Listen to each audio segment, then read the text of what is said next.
Attends, je le sais. Je le sais. Si je suis capable de faire une fouille efficace ce tour-ci, je vais peut-être pouvoir trouver un tissu et à ce moment-là, toi, tu pourras changer la couche du bébé avant que les méchants nous tuent.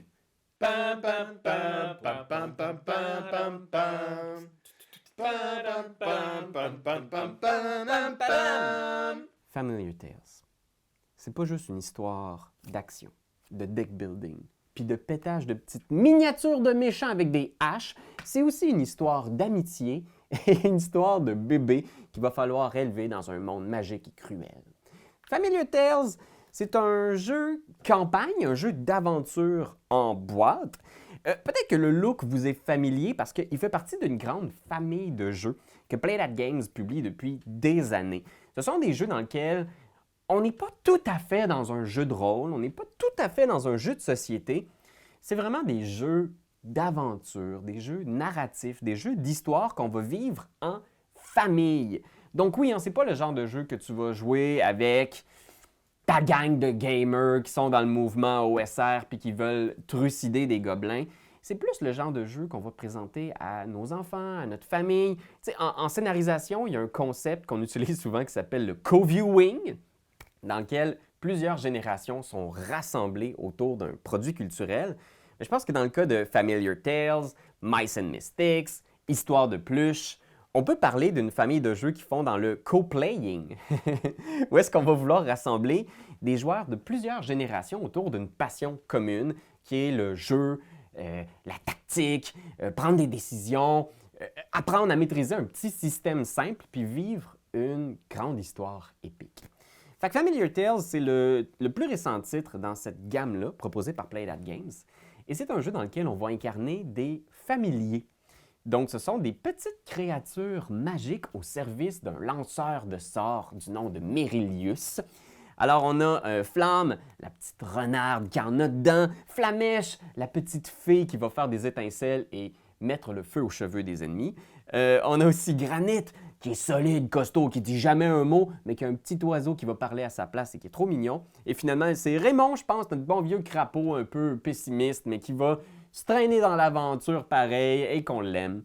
Fait que oui, ils ont tous une personnalité et ce qu'on va faire en gros, c'est que on va devoir jouer avec c'est pas une application, là, c'est un site internet.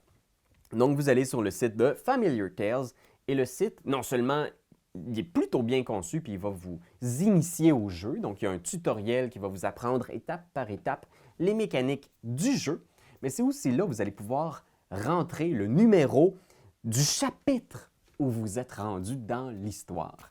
Ça va vous dire d'ouvrir ce cahier d'aventure-là sur une page. Ça va vous mettre en situation. Donc, vous allez voir, même, il y a une version française de toute l'histoire qui a été traduite. Fait que vous allez avoir des comédiens qui ont interprété chacun des personnages et c'est très bien fait, c'est très drôle. Les enfants rient beaucoup. Moi aussi, j'ai ri. Je trouvais ça drôle.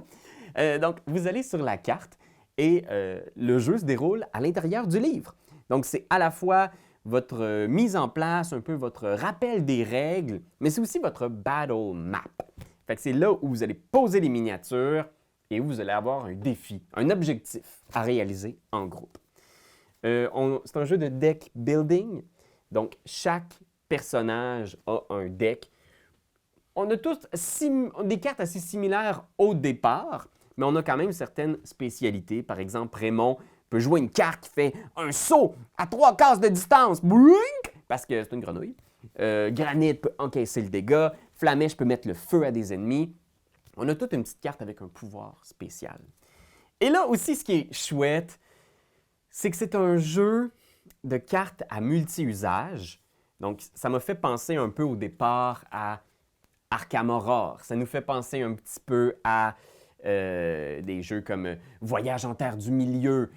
Des jeux où une carte peut être jouée, être sacrifiée, défaussée pour vous avantager dans des tests variés.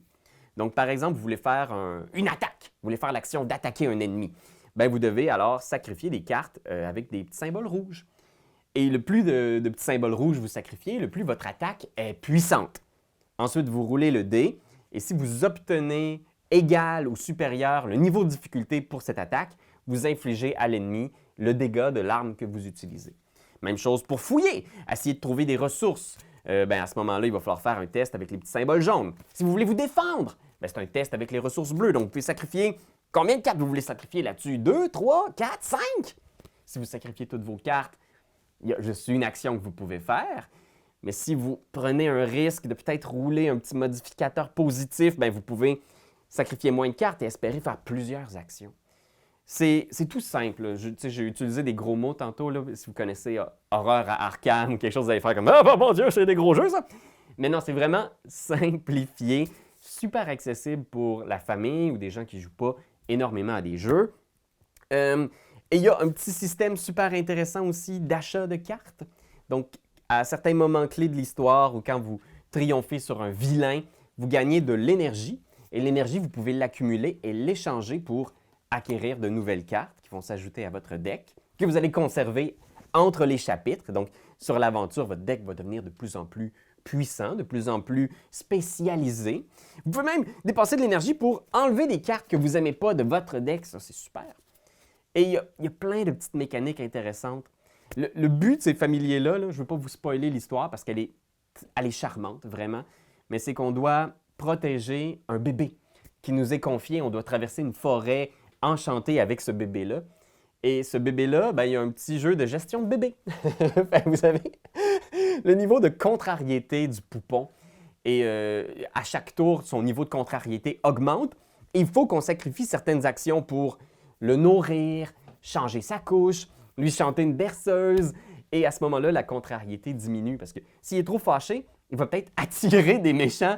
Et les méchants, eux, il y a toute une petite mécanique où ils veulent s'emparer du bébé, se sauver avec. Et ça, c'est vraiment chouette. Les enfants, en tout cas, moi, ma fille avec qui je joue le jeu, elle est super engagée dans cette histoire-là. Puis ça devient tellement important. Qui s'occupe du bébé? Qui va le protéger? Oh mon Dieu, le bébé est tout seul, qu'est-ce qu'on a fait? C'est drôle, c'est le fun. Chapeau pour l'histoire et tout ça. Reste que, là, j'ai dit quelques fois que c'était un jeu qui était quand même simplifié, accessible, que vous pouviez jouer avec vos enfants. Reste que comme dans Histoire de Pluche, vous allez voir, il y a tout un lot d'histoires. Vous pouvez jouer, là, vous avez des dizaines et des dizaines d'heures de gameplay devant vous. Mais pour permettre ce gameplay toujours renouvelé, chaque nouveau chapitre introduit des nouvelles règles spéciales, des nouveaux types d'ennemis, des lignes que vous ne pouvez pas traverser ou une action spéciale que vous pouvez faire si vous êtes dans ce lieu-là. Moi, ce que j'ai trouvé, l'impression que j'ai eue, c'est que les gens avec qui on jouait trouvaient que c'était un peu déstabilisant. Tu commences à te faire un peu à la main avec ton deck, comment ça joue, les actions, qu'est-ce qui se passe. Et là, soudainement, tu as des nouvelles règles spéciales, nouveaux chapitres. Soudainement, les objectifs sont plus les mêmes, il n'y a plus d'ennemis. Qu'est-ce qu'on fait? C'est quoi le... Tu sais, ça peut... C'est beaucoup de stock, quand même. Je ne veux pas vous donner l'illusion que ce jeu-là, c'est un jeu bébé lala. Ça ne l'est pas.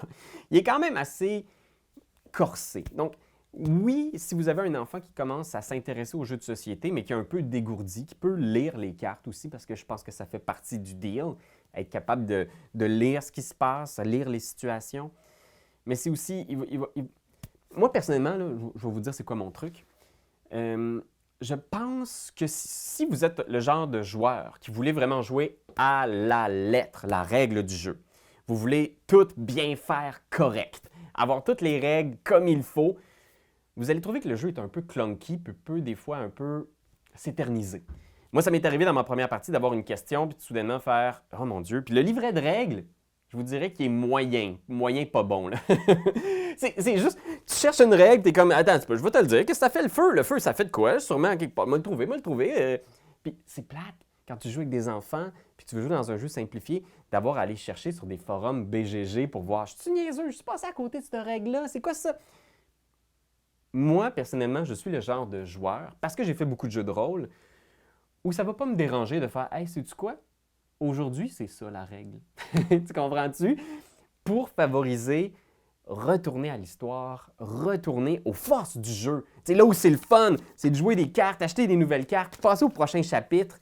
Je ne veux pas passer 20 minutes à chercher une règle ou à aller vérifier sur le site de l'éditeur.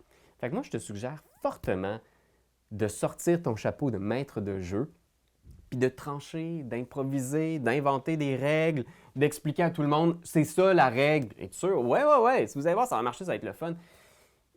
Moi, j'ai eu beaucoup plus de plaisir avec les jeux de cette gamme-là en tournant les coins ronds qu'en voulant jouer 100% le jeu comme il doit être joué.